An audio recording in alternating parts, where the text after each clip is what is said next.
Hi అండి, అందరికీ నమస్తే. ఈ ఆకు చూసారా? దీన్ని కొండపిండి ఆకు అంటారు, తెలగపిండి ఆకు అని అంటారు.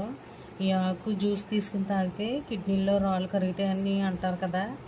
ఇది మా వారు వెళ్ళి తీసుకొచ్చారు. ఇది సంజయబాబు వాళ్ళ డాడీ వెళ్ళి తీసుకొచ్చారు ఈ ఆకు పొలాల గట్ల మీదకి వెళ్ళి.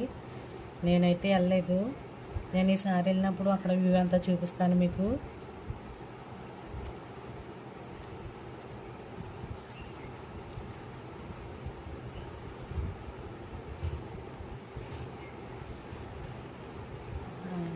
సంజయబాబు వాళ్ళ డాడీ వెళ్ళి తీసుకొచ్చారండి ఆకు. ఇది పొద్దున్న సంజయబాబుకి స్కూల్ ఉందని క్యారేజీ పెట్టేశాను, కానీ స్కూల్ అయితే లేదంట, బొందంట. మరి ఏం బొంద ఏంటో నాకైతే తెలీదు. అందుకనేసి ఇద్దరు అలా పొలాలు